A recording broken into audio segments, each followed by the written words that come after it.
everyone, and welcome to another episode of the Eternal X Wolfpack Paranormal. I am your host, Sean Ellis, and I would like to thank the following person, Joshua Robert Moore, for the theme song for the Eternal X Wolfpack Paranormal. Definitely go check him out at Earthcore Audio. He does an amazing job, and I've seen that he created a few more things with drum beats here lately, and working on an album as well. So definitely go check out Joshua Robert Moore. And like I said, thank you for creating the new Eternal X Wolfpack theme song for the opening show. Also tonight, we have a great guest. Used to be a wrestler too, and he's held titles. He likes Funko Pops. He likes comic books a little bit. And into the paranormal, and he's got his own podcast called Twisted Tales, and it's on All Access Network television as well. And we will have him, Mr. Jermey Cotter. So we're going to bring him on right now. Hey, Sean, how we doing, man? I'm doing fine. How are you, Jeremy? Hey, not too bad. It was a little nippy up here in Massachusetts, so I got my long sleeve shirt on tonight. I was hoping by now we'd have short sleeve shirts and be able to just enjoy a little bit of springtime weather, but Mother Nature's not quite ready for that yet. Yeah, I think it can't make up its mind sometimes, that's for sure. That's for sure. I agree with you, man. I work in a hospital, and it's the weather's been so crazy. It's been busy. It's been quite busy, that's for sure. Yeah, most definitely, for sure. One of the things I would like to talk to you about is how do you think of the podcast you're doing here on All Access since you just started here a little while back?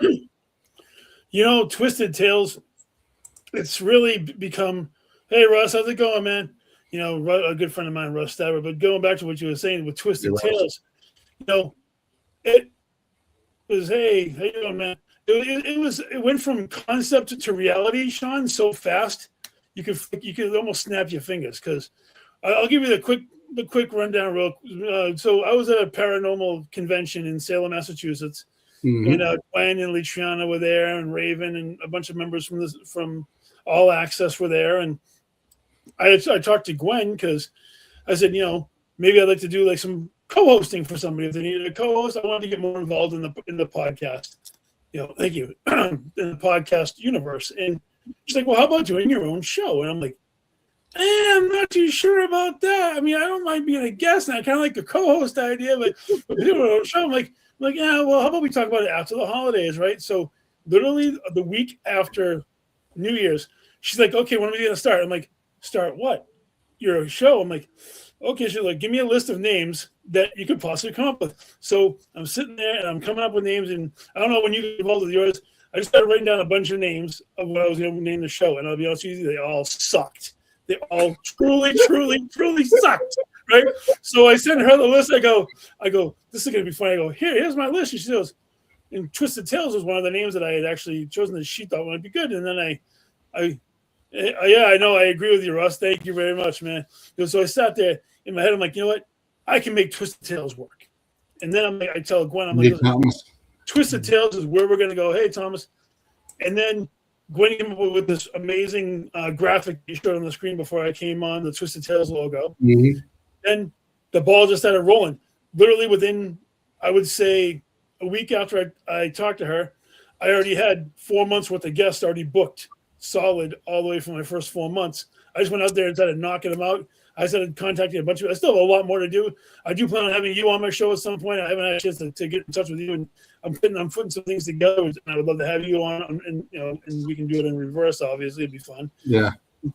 Next thing you know, I started in late January, and it has been awesome.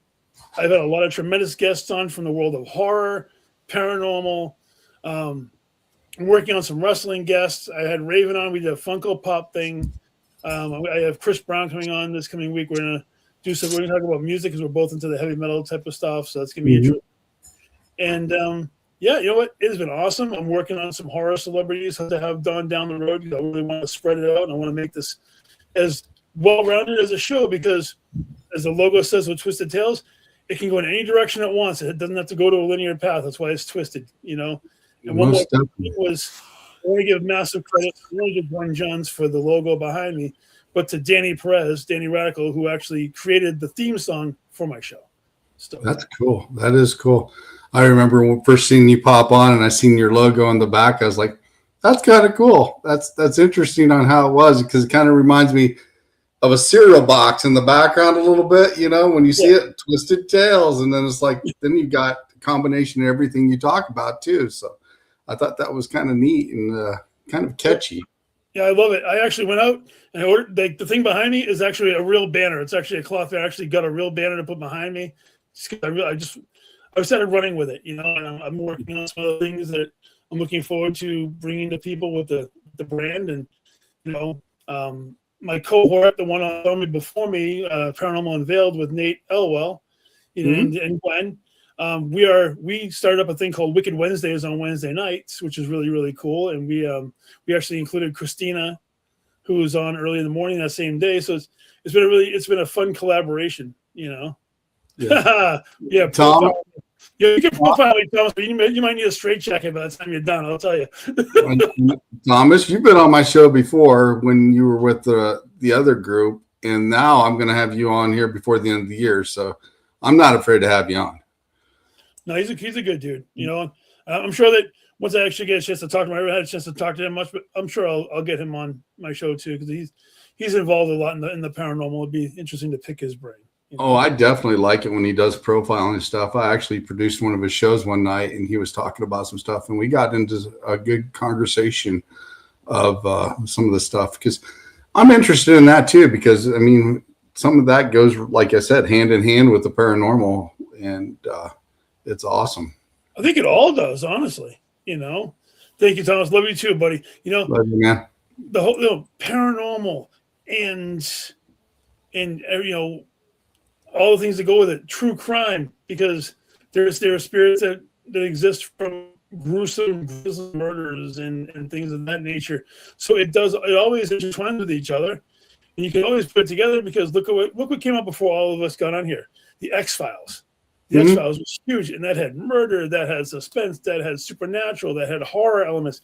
It was a mixed bag of everything, which I consider the All Access Network to be a mixed bag of everything. We have a tremendous array of talented podcasters on here. Everybody has been tremendous, and they've been upping their game all the time. And I think it's tremendous, and I can't wait to see where the network goes from here. It's awesome. I thank Litriana and Gwen and everybody else for their support, and I can't wait to see how the network grows, honestly. Well, just since the time that I've been on, because I remember I started with the network a year ago last January, and I told Gwen then, I said, it's going to go. And now we're up to like 22 shows, I think she said at one point. So it's amazing. It really, really is, and I love your logo behind you too, man. Did you create that yourself? Is that something? Yeah, I love that, man. I actually created the round part of it, and a friend of mine created the wolf. Susan Victoria created that part of it, and I've added it in there. It's a virtual background that I run all the time, and it's also my logo in my messenger and my chats and everything. So that's how everybody finds me. But that's awesome. I love the wolf. The wolf is one of my wife's spirit animals, and that is really cool. Yeah, it's one of my spirit animals, along with the jaguar as well. So, but I prefer the wolf because it just goes along with the Anubis and everything else. So I thought that was cool. And like I said, the wolf always seems to appear when I need it. So yeah, for me, it's the wolf. No, I'm sorry, not the wolf. The bear and the owl are my two spirit animals, my direct spirit animals, of the bear and the owl. I carry them on me. I carry the bear on my right arm, my left arm from my father, and I carry the owl on my right arm from my mother. Because I've lost them both along the way, unfortunately. But I like to carry them with me at all. So. Yeah, sorry to hear that. I mean, that's a tribute to your parents, which is really cool. It really, really is, man. I love it because the owl is the wisdom, and my mom was always the wisdom of our family, and my dad was always the protector, and the overall just the overall backbone of everything. So that's why the bear is representative for him. I love having them both on me, and I carry them with me wherever I go, and whenever I leave this place, I'll have them with me. So that was the most important thing to me, So my question is Sure. for you is this: how did you actually get into the paranormal part of this? All right, cool. So I'd say almost 15 years ago now, probably even 16 years ago. Actually, yeah, when we really got into it was about 15, 16 years ago. But back in 2008, my wife and I, who was my girlfriend at the time, we went to Las Vegas, and we did like a little a paranormal tour around some of the casinos. It was like a haunted Vegas kind of thing, kind of like gimmicky, and they'd have you hold the dowsing rods. I mean, I didn't really understand any of it or believe any of it at the time Right. because it was all her thing. She always watched all the shows like your Ghost Hunters and your Paranormal State and blah blah blah and whatnot and so Right. forth. And then fast forward a couple of years when we got married, we went on our very first paranormal investigation because she's like, I want you to go with me on a real investigation. It's a place in Massachusetts called the S.K. Pierce Victorian Mansion. It's in Western Massachusetts. And I'm like, fine, I'll go. And I was kind of like skeptical, sarcastic, all of that kind of stuff. Because, what is this crap? I mean, I'm a wrestler. I'm in theatrics and everything. So we go into this place, beautiful. It hadn't been quite renovated. It's been fully renovated now, but before. So I'm walking around in there, and they do the pre-investigation tour where they take everybody for a walk around the tour. And me being me, I can't stay with a group. So I veer off, and I go into this place that they called the nursery at the time. Hey, Gwen. So I go to this place that they call a nursery. There was a bed to the side, and there was a crib, and it was dark. And all of a sudden, I'm not lying to you, man, there's a shadow figure came out from the side of the wall, and it blocked the window and the street light and everything. Sat there for probably like 5 seconds, but it felt like an eternity, and then it went and just disappeared. So I'll be honest with you. The first thing I thought of, okay, where are the smoke machines? Where's the projectors? I'm looking from the mirror. I'm checking the dresser drawers because being in professional wrestling and being in theatrics, you try to figure out what the hook is. Right. Is there a projector? Is there a smoke machine? Is there something this happened? And nothing. All there was a mirror hanging on an old wall. And I'm like, okay, that just happened. And my eyes went big. And I left the room. And I joined with my wife, and I told her what happened. She's like, really? I go, yeah. She goes, you just started walking around and you had an experience. I'm like, I can't explain it. What the hell am I supposed to do? But then, we did some investigating that night. They showed us how to use some of the equipment. They showed me the most annoying piece of paranormal equipment, and I'll die on this hill. The ghost box. That. Oh yeah. Can't stand it. That static sound in there. I wish they could figure out a way just to cut that static out of there. They did. Really years later, they got that portal box where it actually just shoots the words through it. Mm-hmm. But that original box, man, we're sitting there, it's sitting on the bed, and it's going through the channels. And within like a minute and a half, I could feel my nerves in my hands starting to twinge, and I'm starting to get a headache. I'm like, this is, but over the years, I've been able to change my style. I started being able to hear spirits, and I started being able to communicate directly to them and not have to use equipment. And now, we were at the Conjuring House one evening. I'm sure you heard of the Conjuring House, and we were doing an investigation. But before we did it, everybody was sitting around the room, and it was introducing everybody, and it got to me, and I said, well, I can see certain things. And the woman who was running the events goes, you need to tell everybody what you are. I go, what am I? She goes, you're a clairvoyant. And I'm like, I am? Okay, I am. And all of a sudden, it just, this whole wave of positive energy and everything, just because validation and explanation finally came to me. Right. For a while, it's weird because I don't remember having any imaginary childhood friends. I don't remember having any experiences when I was a child. I can't say that it didn't happen, but I just don't remember them, maybe, whatnot, and so forth. And when it happened, I mean, I'm very fortunate that I'm a lot that, even working in a hospital, I actually can hear and talk to spirits at the hospital. I've heard ghost conversations in adjoining rooms in an area of the hospital that's been shut down for a while. Ever since the Delta variant of COVID, we have a transitional care unit at the hospital that I work at. They got shut down because they decided to move away from it, and they I can hear conversations going on in the rooms next to me, and I know I'm the only one in there checking the refrigerators and stuff. I've seen shadow figures walk across the hallways up there. I've had a bunch of experiences at the hospital, which is really cool. But I'm very fortunate that I've been given the gifts that I have. And I always want to learn more. I always want to get further into understanding, as it goes. So for me, everything's a learning process because you never stop learning. Right. And once you stop learning in this field, you might as well hang it up because there's always something new. There's always something new to learn. I agree with you, Sean, especially in the paranormal. I honestly, truly feel that we've only hit the tip of the iceberg when it comes to the paranormal in general. We don't really understand all of it. We're barely even scratching the surface of what's really going on behind the veil, modern, interjoining timelines and everything else. So to me, it's an amazing field to even just dip toes into, So when you discovered your gift after the lady said that you were clairvoyant and you felt that energy feeling, did you start meditating to make that grow or use crystals? How did you do yours? I had been using, I always, if I go on an investigation, I always carry like onyxes or jets or something like that, grounding stones, tiger eye to protect my male energy, so to speak, I guess, because it's a male energy based stone. I will carry some quartz crystals. I do carry a mixture of crystals. I do meditations, not all the time. I used to do a lot more. I got to get back into it because I definitely. There they are. Yeah, I got my bag full. Yeah, But what I've been doing lately, I have to say, I've been staying open. I know how to open my chakra.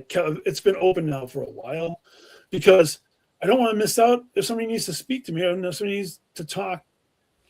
I want to be able to do that. And if I'm not on, then I can't do that. But I know it's also dangerous because you don't want to stay open all the time because there are negative energies out there that could wreak havoc on your emotional systems and stuff like that. But for the most part, one thing that I've noticed since my Reiki master has taught me things, the higher your energy level is, nothing can attach to you. That's what I've come across, at least for me.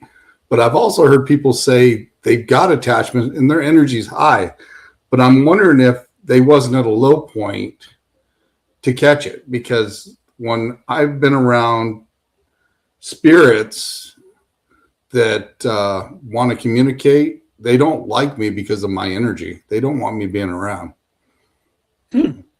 They've actually told me and my Reiki master to actually leave the room when we've been in a group on the old team because they don't like what we can do to them.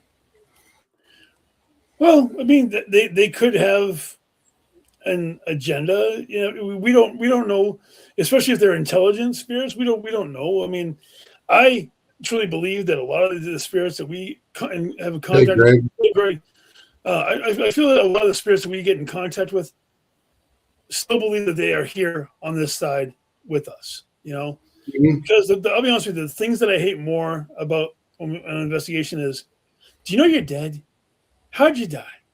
Those questions are rude and disrespectful to the spirits, to the people that you're trying to talk to, in my opinion. In some essence, I've discovered they may actually not be dead at all, because I've come across a situation when my girlfriend was alive, before she passed away. She was ill, and I seen a black mass standing in her hallway about 3:00 in the morning one day.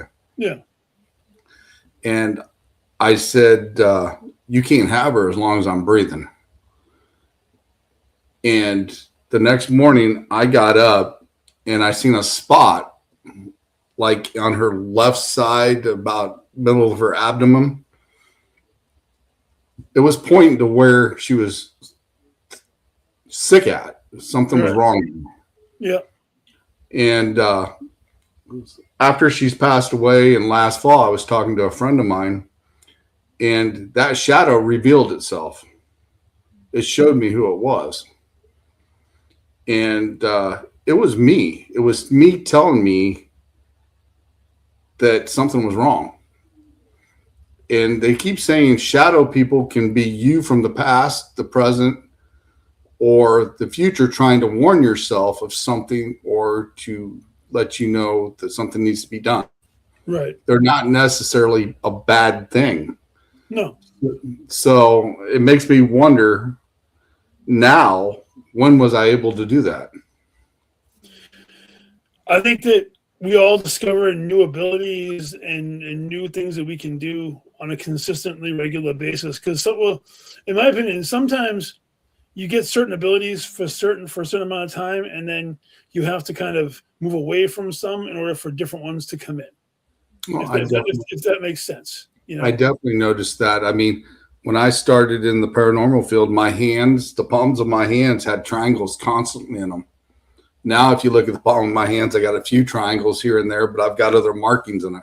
Your Right. palms and your hands actually change, and if anybody's ever noticed. Well, I mean, just like they tell you that your body physically makes changes every 7 years, because I mean, I can actually attest that, because when I was younger, I used to be severely allergic to cats and the dander and stuff like that.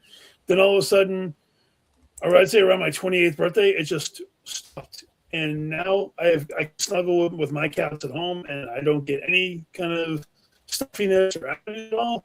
But before that, I would water, like my nose would get all stuffed up. I wouldn't be able to breathe.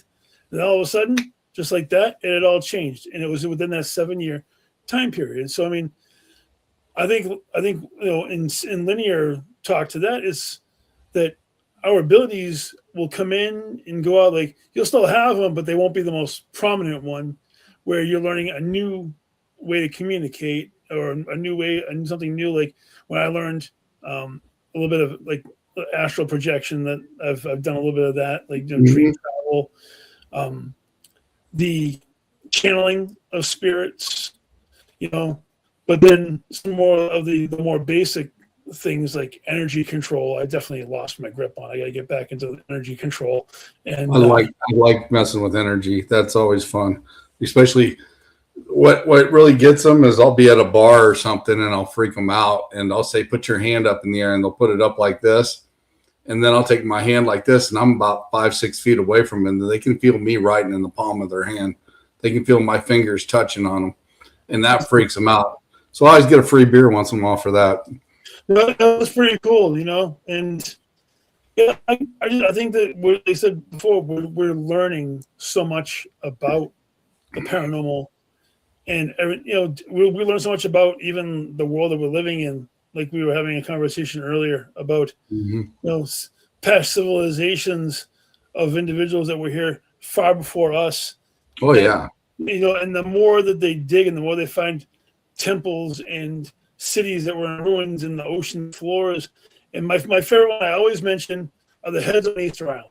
The Easter Island heads, those things have full-size bodies with weapons deep within the earth.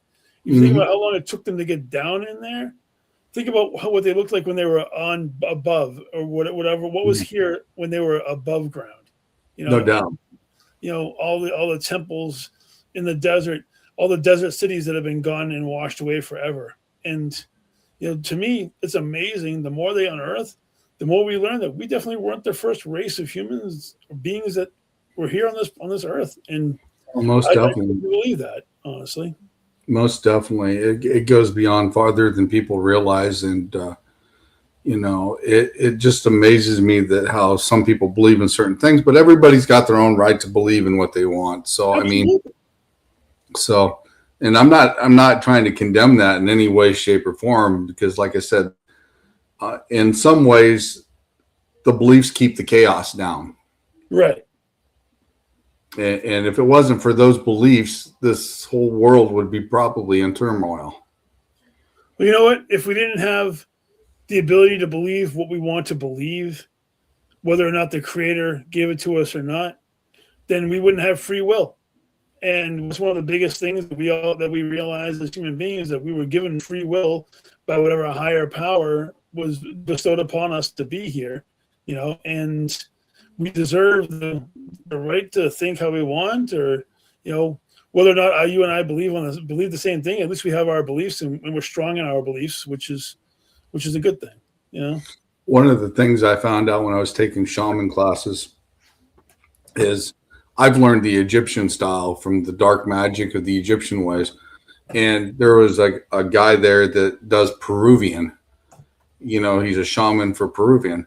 And when he was showing me how to do the shaman side with the Peruvian way, it was almost just like me watching an Egyptian do it, because they did it with crystals when the Peruvians did it with rocks and natured items. But it's the same thing. It's just named different for them. Wow. That's amazing. Yeah. And like I said, some of the things that he was talking about, I can relate to the Egyptian side of it, because they use the crystals the same way they use the rocks in nature. They use the crystals and the energy the same way the Peruvians use nature and the rocks to do their stuff. That's cool. I think that I was given a lot of my innate abilities from my Native American side, because I have a lot of Blackfoot Indian in me, Native American. My father's grandmother lived on a reservation in Massachusetts at one point back in the day. So, I do believe that I get a lot of it from that. It could be anything, really. I know that my mom's side of the family, which is very English, they came over on the Mayflower. Her maiden name was Stone, so it was definitely an old school name. And I know that they had certain beliefs.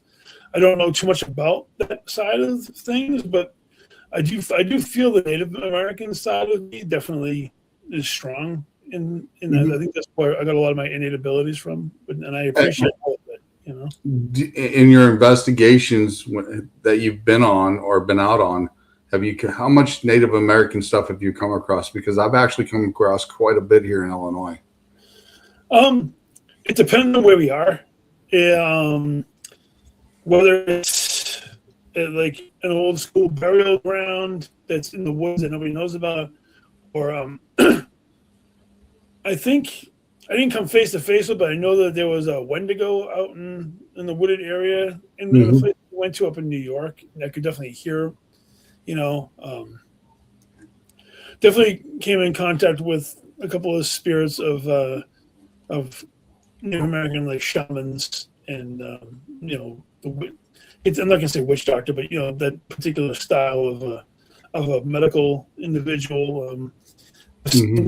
I've seen some spirits, but mainly in Massachusetts and New England, you can barely walk anywhere while stepping on ground that didn't have some sort of blood spilled on it at one point or another over time. So sometimes it's hard to even determine one energy versus another energy, or if you're lucky enough to get one individual, that's fantastic. But you can feel the energy around you all the time.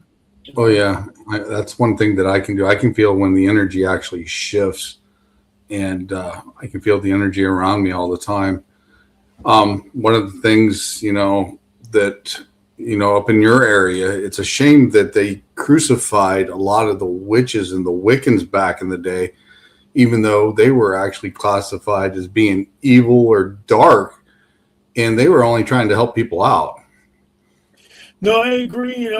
I'm not a historian on Salem. I'd like to visit there like once a year if possible, and take in the energy. But I know that a lot of the men and women who were sentenced to death were innocent, and it was a witch hunt for certain, whether it was property or maybe a few people dabbled a little bit or something like that. But then again, way back in the day, they didn't quite understand it the way we do now. They looked at it as everything was probably evil or things of that nature. So you're talking back in the 1600s, early 1700s, and along those time frames, people's mindsets were a lot different.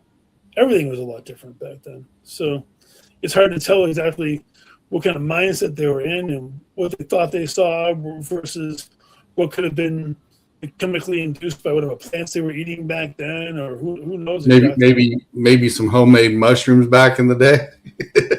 Well, maybe a little bit of herbal concoctions that were put together that might have been a little bit too hallucinogenic, even for today's standards, possibly. But even the Indians used to drink or smoke peyote. It's true. I mean, everybody has their vices, Sean. I don't begrudge anybody. If it helps you get through the day, then so be it. But yeah, they said that's actually a spiritual experience in itself, smoking peyote. Nice. I've never done it. I'd be afraid to do it. That's okay. Well, I've never touched any of that stuff, but I might be tempted one time to try it just because of the fact of the shaman side of it, just to see what effect it would have and what it does. Because I've asked friends that's actually done stuff, and I was like, how did it affect you? I picked their brain and what did you see? How did it, and they would tell me, and they're not afraid to tell me about it. So I think that's cool too, Yeah. And being able to understand what they've experienced and how it affected them. But everybody's different too. That's true. No, you're right. And I don't really imbibe in anything more than a nice cold beer once in a while with some friends. That's about the extent of it. I can't say that I hadn't been there and done that for the majority of other devices back. I'm a child of the '80s and the early '90s, and you're bound to run across and pretty much sample a great deal of things here or there. So, well, yeah, I've had friends that have done it. The most I've ever done is alcohol. So, but like I said, I've had friends that actually died from overdoses and things like that too. So, it's a shame on how some things affect and how people get addicted to it. But it's also how you use it and what you're using it for as well. But I agree. Definitely so. But energy, you said you're kind of out of touch with your energy. Do you feel the energy around you? Can you make like the energy balls between your hands and feel that energy and that magnetic attraction? I'm always tingling, man. My energy level is very high, very, very high. I'm always on the go. I tell you, I sleep maybe 3 hours a night. I'm up at 3:30 in the morning to go to work. Most nights I don't fall asleep till like 11:30 at night. If I stay asleep, I'm lucky. My mind is in constant work, whether it's doing whatever dream work it wants to do, or I never stop. My mind. Which is kind of crazy, but it took me a long time to figure out how to shut my mind down enough to go into dreamscape to do traveling and stuff and dimensional work, because my mind doesn't ever shut down. So I actually use frequencies when I go to sleep at night and listen to them all night long, and that puts me in another state of mind. So that actually helps me when I do that, especially when, how do I say, I got more energy than I need. Exactly. Yeah. I'm very fortunate. I can actually see people's auras when I'm in person with them. I can tell them what colors are on them and where they're at. Read people. I can see people's spirit guides that they travel with them on both sides of them, and I am very fortunate to have all of these things. And I don't begrudge any of it.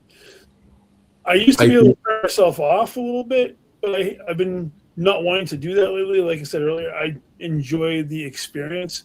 I'm sure eventually I'm going to end up crashing and needing to take a break and reset.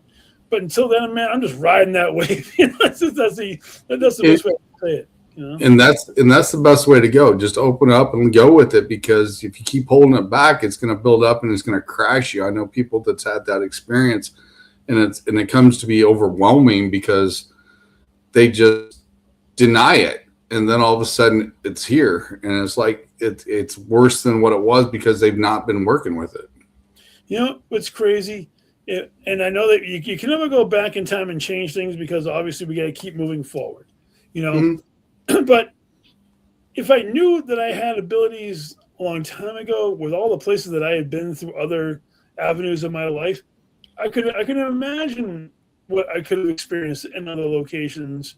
I mean, I've only lived in Massachusetts my whole life, but I've traveled a lot of places. Mm-hmm.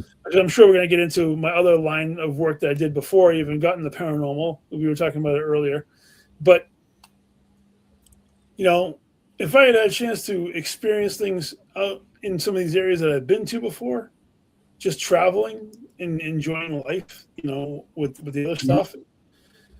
But that was then. This is now. I worry about now moving forward. I don't take any of the negative energy from the previous day with me to the next one, because a new day, new energy, moving forward. That's why I'm always going, and I'm always working on the podcast, trying to make things better, trying to help people move forward, trying to wipe the negativity off of as many individuals as I can during the course of a day, because I'll tell you, lately, it feels like the negativity has been choking people out everywhere. And it being an energy worker like yourself, with me, negative energy is so dense. It's so just heavy. And trying to break through it takes a lot of effort. I've actually learned not to break through it. I've actually adapted myself through my Menaki rights to reverse it and send it back to the person that does it. That's one of the things that gets them so irritated, because they can't figure out what, how, and why. But they send that energy to me. I just turn around and send it back to them. It's not my energy. It's not my karma. It's theirs, and I don't want it upon me. So I send it back to them, and I'll sit there and explain things to them. It's like, hey, you're projecting this and this, and as long as you keep manifesting this, nothing's ever going to change. No, you're right. And I feel that it's my duty. Well, not necessarily my duty, but I feel that in my heart that if I can help people break and crack a little bit of that negative energy on them, maybe they can actually feel better and move forward in a more positive light. Obviously it's not going to work for everybody. That. I mean, we're not dealing with absolutes here. We're dealing with what people's perceptions of everything are. So, I mean, it's a great feeling when you're able to help somebody and they start understanding what's going on. Yeah. But then you've got those people, how do I say, that you could give them advice or lead them to water, and they're never going to change. You can only bring a horse to water. You can't make them drink it. The old saying, Yeah. That's what I agree. And I've had a few people like that, and when they just keep coming up to me, it's like, hey, and I was like, okay, I've told you, I've showed you, I've explained to you, I told you things that you need to do, and you keep doing the same thing over and over and over, and then you wonder why your life is still chaotic. You're right, and I try, but it's not for everybody, and some people just have to figure it out for themselves. I agree. And that's where you get the balance, of the light and the dark. You're going to have those people regardless. Absolutely. You're going to have, because you're going to have the ones on the light. You're going to have the ones that's in the dark, the dark side of things. And it keeps everything balanced. And see, I'm the one that's like neutral. I'm in the middle. I go both ways. Right. And I'm privileged to be able to go both ways, because I've got guides that will take me both ways. Mm-hmm. And, it's a great thing, and it's a privilege to be able to do things like that. I agree. And I've been in the dark before, and I know what I went through for all of that. And I know that when you're in a dark place and you decide you want to go on investigations, you're more susceptible to getting attachments, and you're more susceptible to, metaphysical attacks, because your energy level is weakened and you have cracks in your armor, so to speak, and those things can happen. And I've been there. I've done that. I've had it happen, and I've had some help from some great people along the way that have helped me get rid of all of that. And now being more focused on the positive side and being able to identify, like, I'm not ridiculous. I don't know. I know that there's energy on both sides of the coin. Oh yeah. And I'm not trying to abolish all negative energy, because it's not my job. But I can identify it, but I'm not going to allow it in my personal space. Once in a while, Exactly. if I have to, if I'm channeling somebody for someone, and and I know that I have people around me who can control the energy so that the spirit doesn't get to stay longer than they're supposed to, then I Right. will allow that to happen. But I'm definitely being more cautious about that. Moving forward, because life is too short, brother, and I'm trying to enjoy every bit of it that I can while I'm here. I definitely do agree with that 100%. And like I said, I practice both dark and light, so that's a good thing because that's my balance. Because you Mhm. understand the both sides of the coin instead of just one sided, and it helps out tremendously when it comes down to doing investigations and understanding things as well, especially when you're reading energy. Yeah. So it's definitely very helpful. And like I Hmm. said, when I discovered Reiki, I wish I knew that when I started martial arts back in the day, because it explained some of the things that I was capable of doing back then, Yeah. and I wish I would know how to apply it. I mean, Bruce Lee always told us, focus and energy, and Hmm. now many years later, it's actually sinking in. That's true. I mean, it's an interesting segue that you were talking about the mixed martial arts, because you had told me about your background, and I know that we wanted to get into my background of a life previous to the paranormal, because God knows I've had quite the roller coaster, from going from professional wrestling to the paranormal to podcasting. It's an interesting amalgamation down the line, but there are similarities within the three, but Mm, yeah. it's And it kind of makes me wonder because it's like me. I went from being, the jock in high school from football and track, doing martial arts back in the day, to being an instructor, to helping my daughters do tram. I used to be their tram coach, coaching JFL football for 8 years for young kids. yeah. And then, I ended up being the paranormal field. So it's a big variety of things that I've been through in order to get where I'm at. So it's very interesting. No, it is, and everything has been meant. It's been meant to be. You know what I mean? Mm-hmm. It's I wouldn't have gotten into one if it wasn't for the other, and just moving on down the line like that. In my Mm-hmm. personal opinion, I feel like one led to another, and there's people are like, "How did you do three so different things?" Mm-hmm. I'm like, "Well, something. It's just the way that it is, really.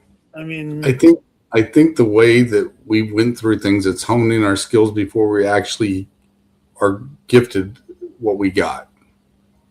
agreed. You know, and with wrestling, if I didn't learn how to perform it, yeah, reinvention. If I didn't Mm-hmm. if I didn't learn how to become a public speaker and perform a character and be able to engage with an audience on the live aspect, like in person, Mm-hmm. then I would never have learned, and I never would be able to do this now, talking to people on here with different crowds of people, interacting with folks, because you a basic understanding of how cameras work, and how to engage people and how to try to hold a conversation and all of that. I appreciate the fact of what I learned in the world of professional wrestling helped me translate to what I can do now with the Twisted Tales podcast. If it makes Yeah, sense. I mean, it's a that definitely makes a lot of sense. Like I said, I think it's made us to where we are to what we can be now as well, because we've had those experiences. We know what they are. We've been there. We've done it. We've been around enough people over our lifetimes that we can understand things better than, I would say, the average person at this point in time, because some people have no common sense as far as I'm concerned these days. But some more than some, but okay, we'll leave it at some. I'm leaving it at a sum, but a lot of them don't have common sense anymore. But but I think the things that we've experienced, it set the path to where we are. That's definitely for sure. Well, I totally agree with you. And it's just amazing because I mean, there are a lot of theatrics in the paranormal. I'm not saying that they're all good, but I mean, there are plenty of like TV shows that to help get people interested in the paranormal. Some of the TV shows are definitely credible. Some of them, I don't know. I'm not necessarily going to go on either direction, and I'm definitely not going to name any names because Right. I respect people on a level, And a lot of those shows you see on TV, they have to build an audience. And sometimes things need to be a little more theatrical.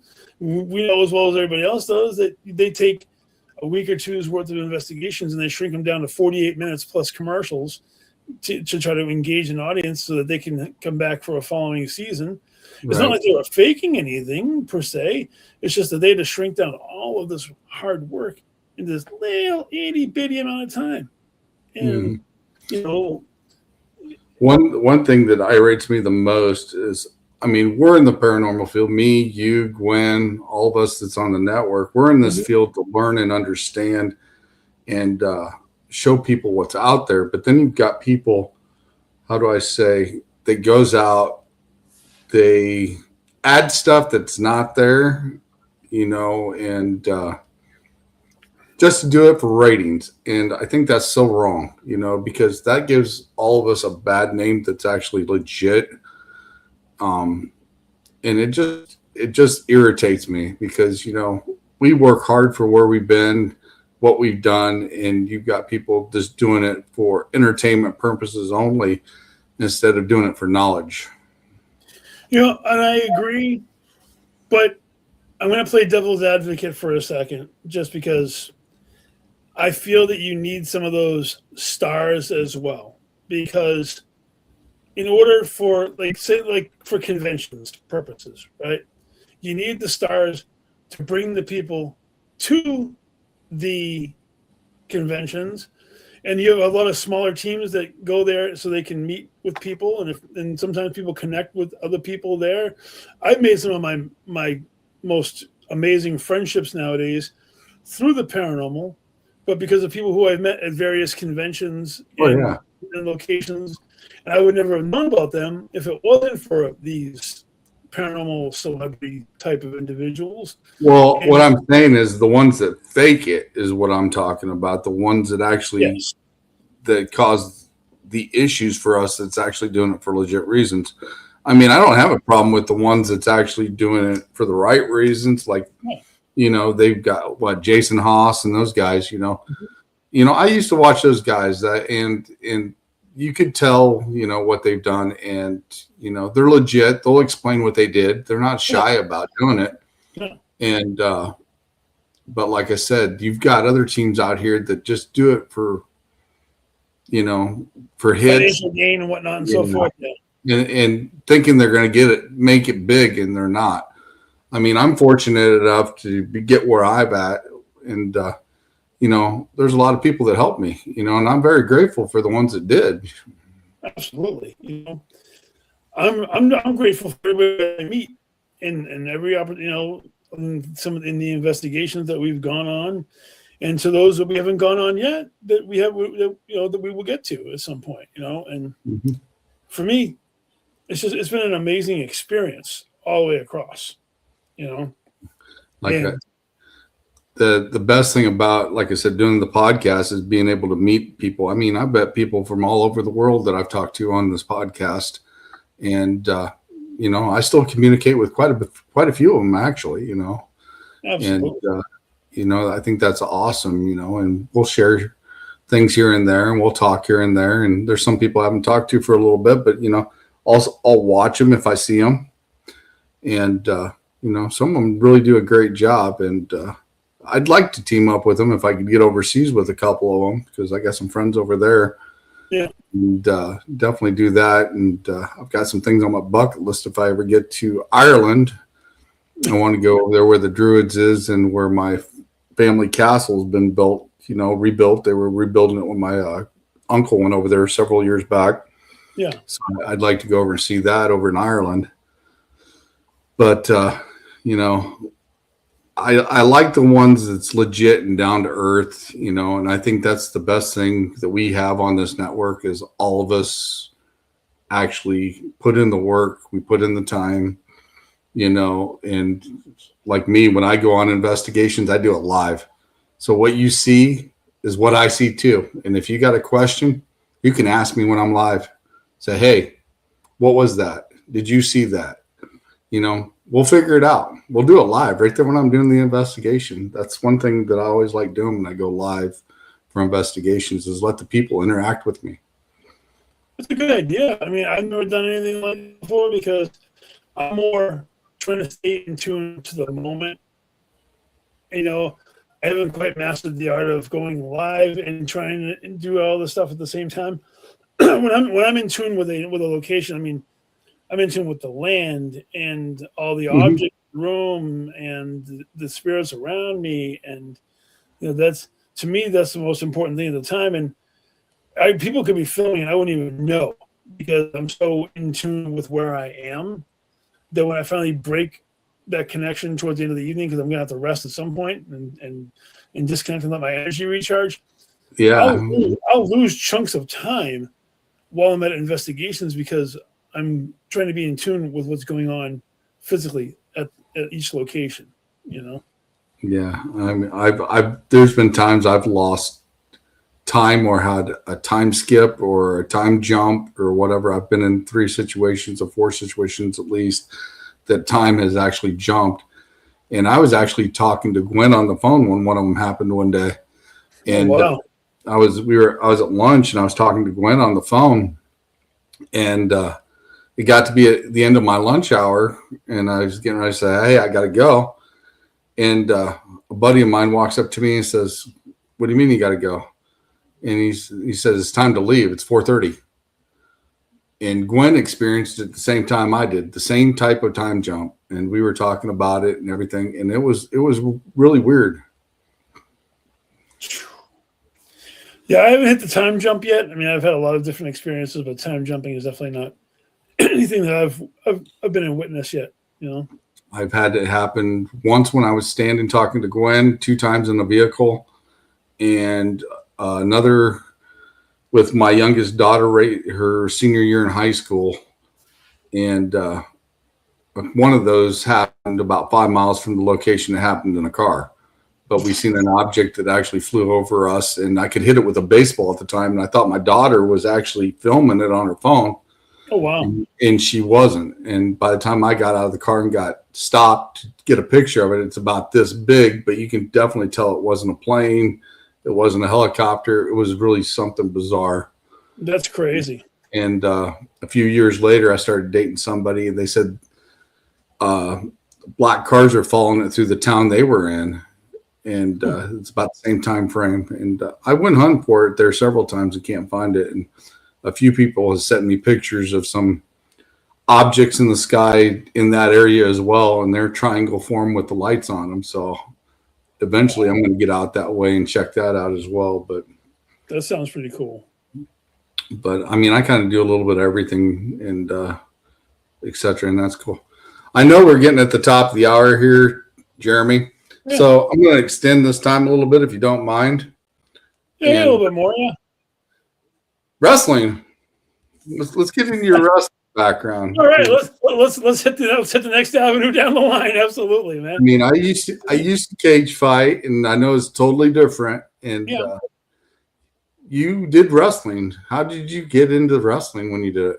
So I was a lifelong wrestling fan. You know, I grew up during the golden age of wrestling with like Hulk Hogan in the 1980s, early 80s. Oh yeah. I think the earliest recollection I have was like 1981. My father took me to a wrestling match at a high school that had like Sergeant Slaughter and Chief Jay Strongbow, and it had those the wild Samoans spitting the shit everywhere. And oh yeah, right. But I really got into it after like Hulk Hogan won the championship, and then Hey Tracy. I was a fan of Hulk Hogan for about 10 minutes until I got to see people like Big John Studd and Roddy Piper and the Macho Man Randy Savage and the Junkyard Dog and Tito Santana and Jesse the Body Ventura, like all these larger than Andre the Giant, just King Kong Bundy, just larger than life individuals. So fast forward years later, I graduated in 1991, and then I had no plans on going to college or anything like that. Just it wasn't my jam, it just wasn't what I was going to do. And one day my dad comes up to me and goes, I got the number for the wrestling school. What do you think? I'm like, oh, wow. Like, where are we going? He goes, Killer Kowalski's professional wrestling school was in Malden, Massachusetts, a suburb of Boston. And we went in there in I think it was like spring of 92.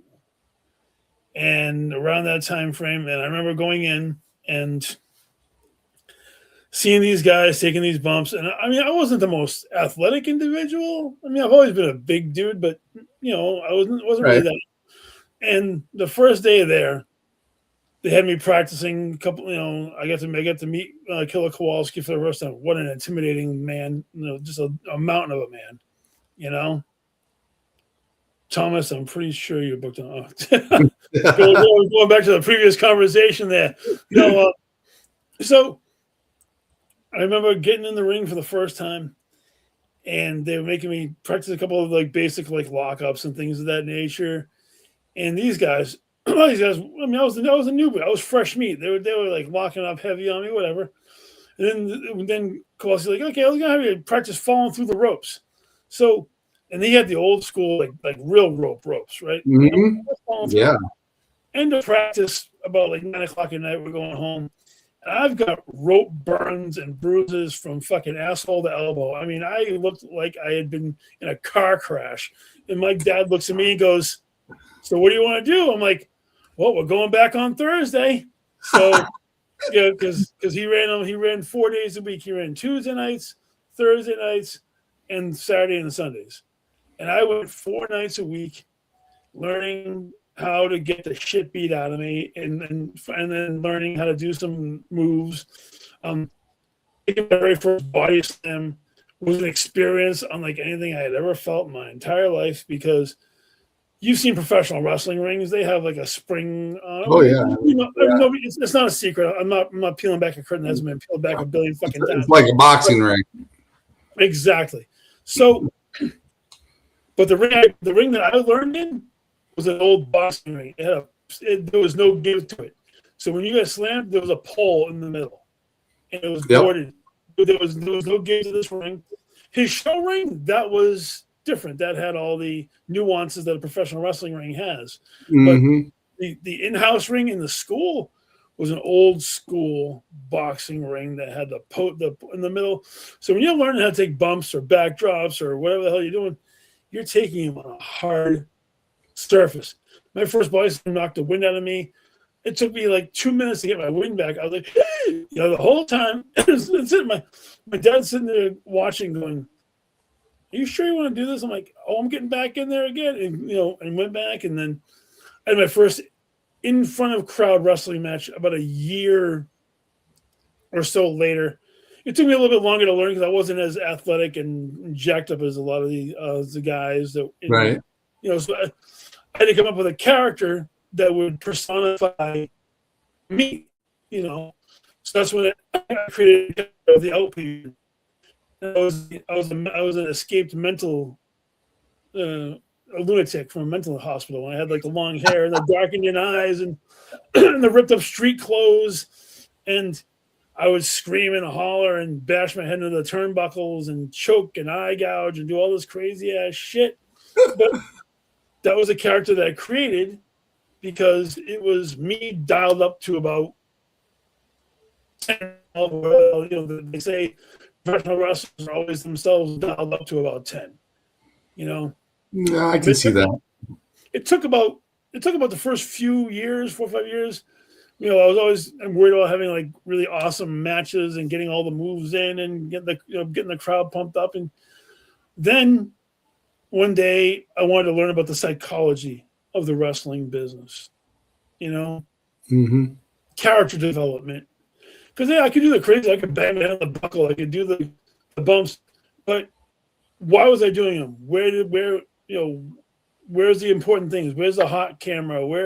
So I started learning that part of the wrestling business as far as character. Like, what would my character do in this situation? What, and I started developing that, and then I started focusing more on that and less on the bumps because I'm a big dude. I mean, I'm like, hey, Morgan, I'm 6'3". I was 6'4" back then, about 375, 400 pounds. So I'm a big man no matter what, And the less bumps I started taking and the more mental I started getting into my matches, I found I was connecting with the fans more on the mental side of the coin. I didn't have to do as many bumps to be able to tell a story.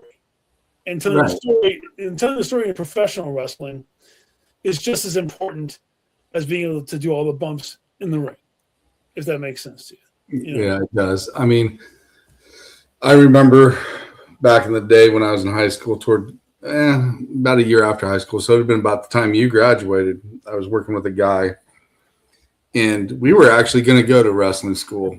We were actually going to take off and go to wrestling school, and the only one we could actually find and locate at the time, the Ultimate Warrior had one. Really? Yeah, he had a school during the time, and it was over in Texas somewhere, and we were actually going to go. And if we would have done it, we would have been in the attitude era just like you was, Yeah. Because we all come up with that attitude era. And like I said, and then I got later down the road because we never did follow through with it. I wish I would have, but I never did. But then later on, I got into cage fighting. Yeah. And the old boxing rings, I had a boxing coach. I had an MMA coach.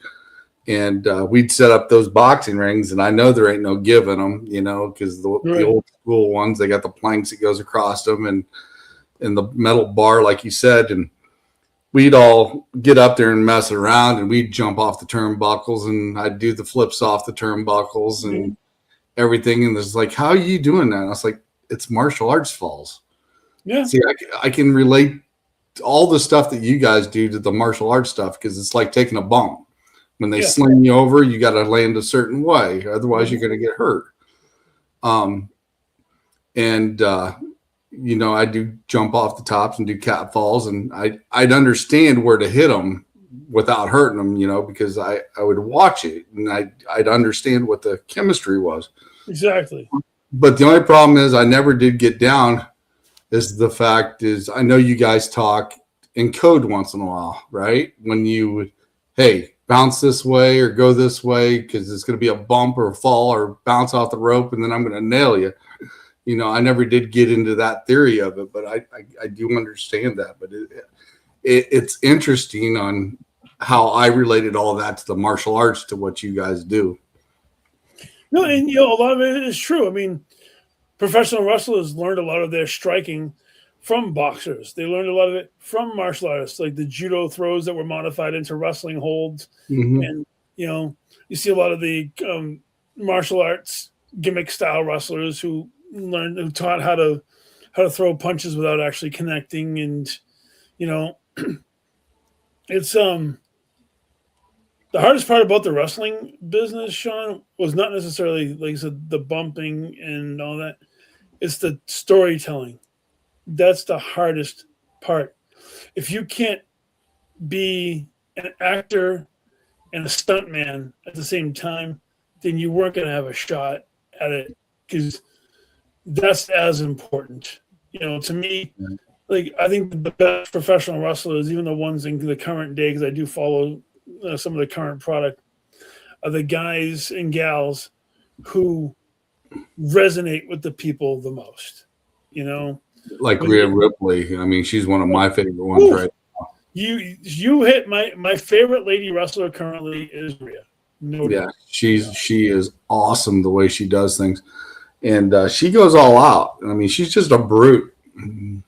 She is. And there are some other ones that are coming up, like Tiffany Stratton. I know is an up and coming. Yeah, she's got a gymnastics background. The one that they released recently that really pissed me off because she was so talented and you never get to see it was Alba Fire. Alba Fire. She was part of Chelsea Green's Hervis thing. Secret Hervis. She was Kaylee Ray from England before she came to WWE, but she was an amazing athlete too. Some of the things now that I'll say this: when we know who took over there when everything hit the fan, I thought he started doing a great job. When he did it, the stories were actually coming out really cool. Yeah. But here, the last couple of years, they're not complete, and I see characters linger that has so much potential that they could just be outright stars in some ways if they did it right. I mean, I'll give you a prime example for one. Sure. Aleister Black. Man. He was just recently released like last week.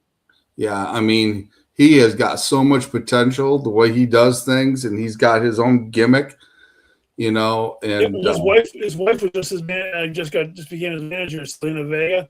Because and if you noticed, they stole their entrance. What they were currently doing from Karrion Kross and Scarlett, who were released probably about a year or so. Yep, he's another one. And the biggest problem is right now is it's not Triple H. It's not Hunter's problem. Oh, I know. It's the TKO side of things. They don't like supernatural gimmicks. I mean, they released the Wyatt Six, the whole group of them. To me, that's what made wrestling great back in the day. Is like when you seen Sergeant Slaughter come out there and he's taking on the Iron Sheik. Oh yeah. And they got that story and that feud.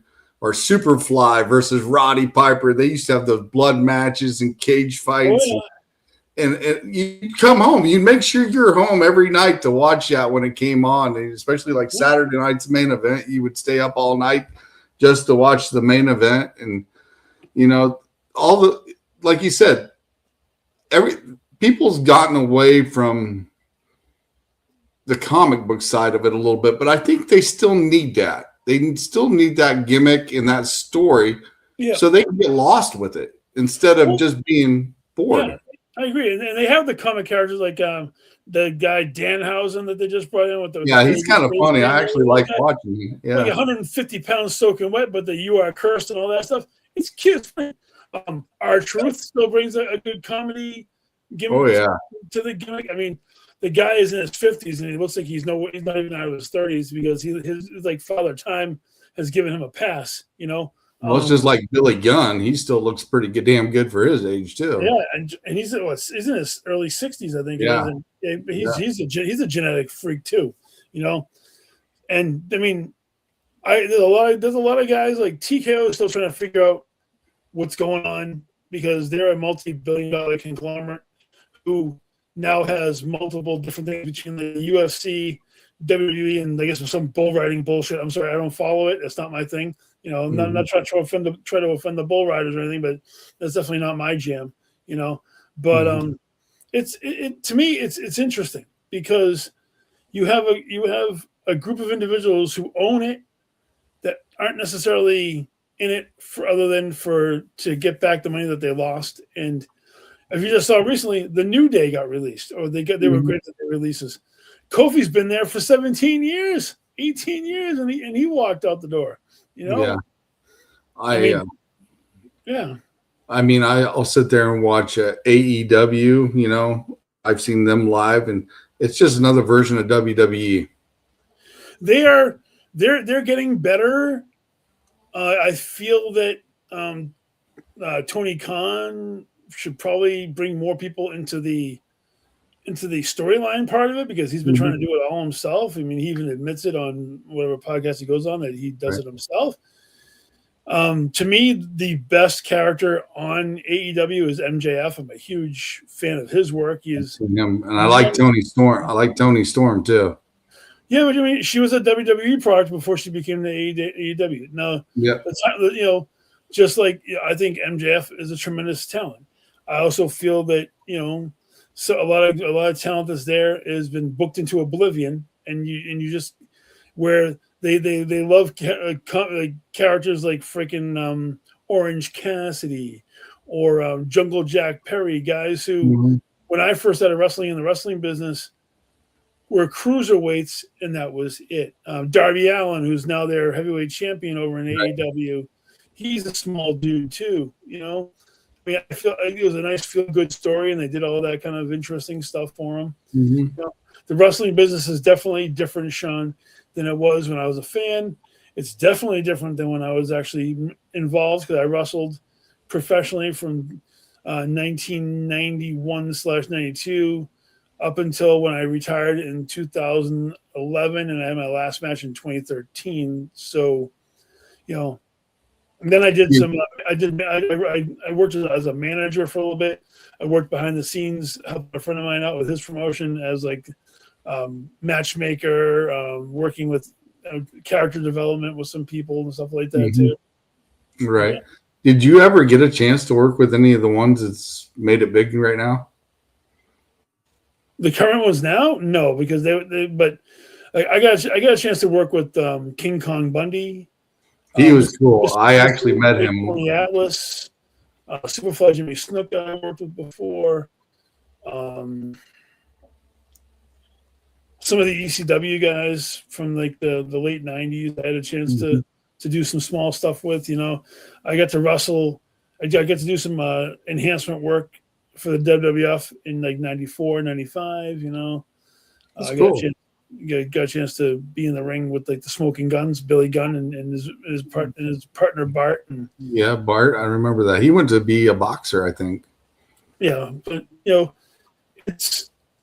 I loved the wrestling business for so long, and I stayed in it as long as I could until my body told me no. And unfortunately, that was the end of the trail. When my body told me no, it was time to hang up the boots. That's pretty much the reason why I left cage fighting, is because my neck took too many impacts, as in the fact of shots. Yeah. You know, because I got degenerative in 4, 5, 6, and 7 in my neck. So now I got to watch sometimes what I do. But yeah, it's caught up to me a little bit from all the extreme shit that I've done, for sure. I did some of the older wrestlers, you know, I'd actually go to watch the wrestling matches. I actually got to talk to quite a few of the older ones. Yeah. And I got to meet King Kong Bundy. I thought he was cool. I've seen Rob Van Dam, and I've seen all those guys. Some of the newer ones, I've met them, you know, and talked to them a little bit here and there. Yeah. My daughter actually got Trish Stratus's autograph on the back of her jacket one time when we went up to the Peoria Civic Center. That's there in Peoria, Illinois, and that was cool. And I think my oldest daughter's got a couple of the announcers that do the announcing and stuff. They're just as much as part as the wrestlers, you know. Mm-hmm. So, but and then right after I got out of cage fighting, a friend of mine that worked for Windy City Wrestling, he wanted me to do a stint with him, but the problem is their promotion couldn't figure out a storyline that we could agree upon. Yeah.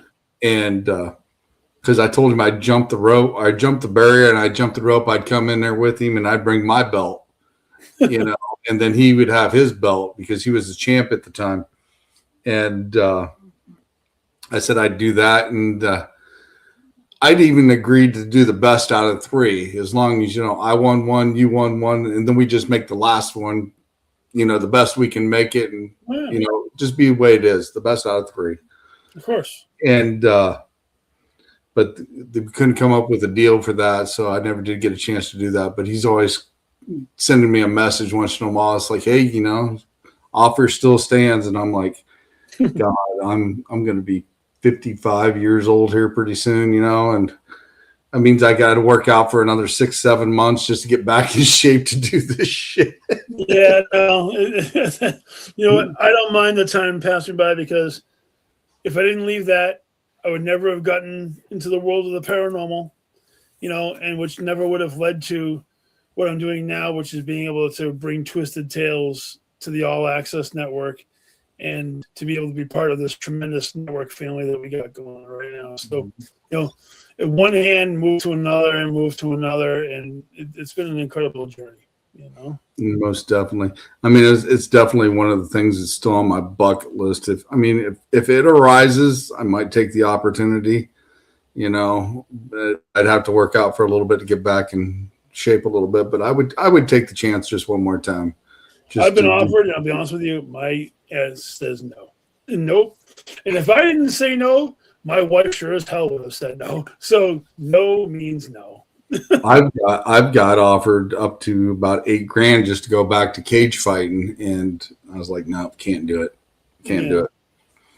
I mean, my neck can't take that shot. But I mean, I know the wrestling business is a little different, and I know you could work with people and to make it, make things work, Of course. especially with certain things. And as long as you're watching out for each other, because that's the part of it. You're protecting each other when you're doing these moves and making sure everybody's going to come home in one piece and not injured. But you do have your occasional injuries and from some of the stunts that you guys do for sure. Oh, dear God, there's more injuries than you could ever imagine. You're taking falls from 3, 5, if not higher feet, sometimes off of cages, through tables, chairs, ladders, thumbtacks, barbed wire, whatever the case was back in the day. Some people do even crazier shit with like light tubes, and no thank you, can keep that fucking shit to yourself. I'm all set with that. I did hardcore to a degree because that was the business at the time, but I would never go back to that shit. I remember plucking thumbtacks out of my arms and legs and shit, and just sitting there having people pluck them out for 20, 30 minutes at a time. I'm good. I've actually been cracked in the back of the head with a beer bottle before, and that doesn't feel good. No. I've been hitting the head with a steel chair about, 300 times in my life. So, and trust me, they were doing it. Now, let me ask you something, because I'm kind of assuming. Now, I assume when they hit you with the steel chair that it's got the give side to it and not the back blunt side to it. It all depends on who's fucking swinging it. I'll tell you this, I've been hit with every conceivable way, and some of them are okay to deal with. Some of them you're checking your head to make sure you're not bleeding too bad out of it or things of that nature. Right. I've been through the majority of it, Sean, and it was a good time. When you were starting out, I'm sure there was a learning curve. Did some of the older wrestlers ever get you what they call a receipt? Once in a while, but it wasn't very often because I learned early on how to throw without throwing. So, and where I was taught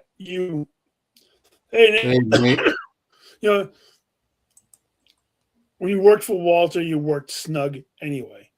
Right. So the body shots, forearms, they were all snug. Yeah, you worked tight. It was what it was. You learned how to suck it up and deal with it. But you wrestled some people who were lighter, and you had to learn how to adjust to that because not everybody. Hey, Ashley. Hello, Ashley. And so everybody's coming in towards the end of the show here. I love seeing everybody pop in. I love everybody. Ashley's awesome. I can't wait to go to their paranormal event in Maine. That in September, I'm going to be appearing, doing a speaking engagement with some people at the paranormal convention in Maine in September, which is going to be great. I'm so happy that now I can entertain people on screen, on camera, and I don't have to take any more bumps, Sean. My bump taking days are done. Let the young kids do all that flippy dippy shit, That's what I'm saying about work right now too. He wants to give me a receipt because he was late. It's okay, man. I got a couple for you. I'm sure me and Jeremy can fix you up a receipt. No doubt, man. But yeah, I mean, it's just cool that how things ended up and etc. But yeah, that's cool. You got to experience that, and that's awesome. I appreciate every experience that I've had in life. Not everyone. There have been some that sucked, but I'm not going to get into those. I'm trying to concentrate on the ones that are more meaningful. Like getting a chance to. If I didn't get over my insecurities of becoming a show host, then I would never have been able to connect with Twisted Tales. I would never have been able to connect with the the family of All Access, and we wouldn't be sitting here doing this right now if it wasn't for me, just putting my idiosyncrasies aside and just going for it, and that's definitely so. That's definitely so true. And like I said, I've met so many different people and so many amazing people on here that that I still classify as friends. And like I said, I classify you as a friend, and you too, Sean. Being here on the network with all of us and etc. And absolutely keep it positive and push it forward, brother. And yeah, it's definitely interesting. But like I said, if I get an opportunity before I turn 60 and I feel giddy, I might try it just one time. I'll be rooting you on, because although I'm only 52, turning 53 this year, my body is like, you know what, man? We got the camera now. We're cool, I need to get. Greg, I'm always open. Just give me a holler, and we'll definitely make it work. I can do any time, man. Just let me know. Yeah, Greg's really cool. He's going to co-host with me here in a few weeks on my show. Absolutely. But yeah, I'm gonna definitely try it once, because, like I said, it's on my bucket list, and depends on what the situation and stuff is too. But I'm one of those old school guys. It takes a lot to get through my head, and I take a few knots regardless. You know what? If you can make a few bucks while you take a few knots, fuck it, who cares? And if it's for charity, I would definitely do it. If it was something for charity, and me and that person can get together and get it all ironed out, that'd be cool. I'd definitely do it for charity, for the kids and stuff like that, for sure. Yeah, that's definitely cool. That's great. You've got some experiences. I've got some experiences. And like I said, I had to give it up when I was 37, and I was fighting guys that was 22 years old. So yeah, let's see. It's been since 2013. So I was 30. Actually, I was like 39, 40 when I finally had my last. I think I was 40 when I had my last match. And although it took me a while to not want to put the boots back on, I'm okay with it now. I'm cool with it, Yeah, like I said, I got my belt hanging on the wall. I've got my gloves still in the rack, and I've still got my mouthpiece and all that good stuff, But it's like, and some people even ask me, hey, will you train me? I'd be up to training somebody if they were serious about it. Yeah. But they got to take it serious, because as well as I do, when you're cage fighting or you're wrestling, you're always fighting hurt, because of the bumps, the bruises. It's just constant aches all the time, and no doubt, you got to get used to it. It just takes a specific type of person to be able to tolerate that stuff. I agree. And now my body is like, nah, we're cool, we're good, we're good. I've eased into the middle Asian crazy phase now. I'm cool with that. It's all good. I've done plenty of charity work over the years and stuff like that for wrestling, and that's awesome. I don't mind helping out people if they need help with like their character development, or even like just giving advice in the business. But as far as ever wanting to ever put those boots back on again, I can tell you no. I actually gave those boots that I had my entire career, I gave them to a young up-and-coming wrestler who needed a pair that was the same size as me, and I paid it forward, and I gave them my boots to use. So that's awesome. It's cool. It's passing the torch, man. I might not be able to pass much more than my knowledge and anything like that, but it was worth it, and I don't regret it, Yeah, like I said, I don't think I would change anything I've done in my past for the athletic side, them teaching the martial arts and cage fighting. I don't think I'd change any of that. It's all, I guess I was used to the fact, it's probably like when you first got in the ring around a crowd, and they started chanting your name or yelling your name and stuff like that. You get kind of those jitters, but I got used to that when I was playing football in high school, and then when I got into the cage, it's just compounded like 10 and 15 times. It's like, wow, oh, and then when I got split open in that one match, I got split open, and I didn't even know I was cut. And they stopped the match, checked me out because it was right on my eyebrow. Yeah. And my coach put some Vaseline in it, took the little iron out, the boxing iron, and stuck it up there, tried to cold compress it a little bit. And they said, "Are you going to give up?" And I said, "No, I come to play." And that crowd just goes nuts. And they end up calling it at the end of right at the beginning of the third round, and it pissed me off. And me and this guy, we were black and blue. I mean, we both had black eyes. Our noses were, feeling like we got hit, like brick walls and stuff. And I ran into him after the match, and he goes, "Man," he said, "I'm glad they stopped that fight." And I'm like, "Why?" He said, "I couldn't stop you."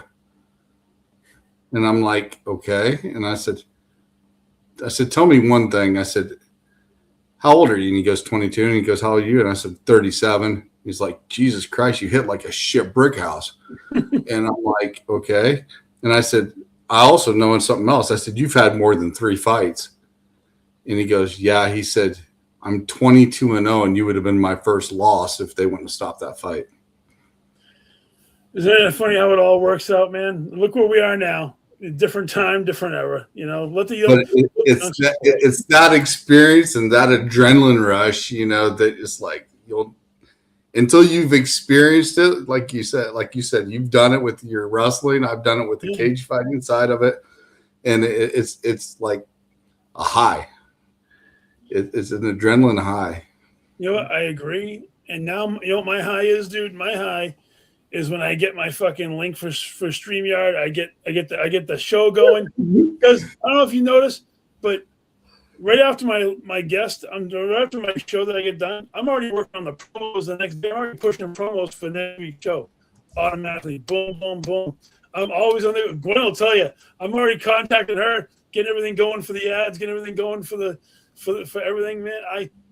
I live for this now. This is my moment now. Yeah. That was my moment then, and I will always appreciate everything that wrestling gave me.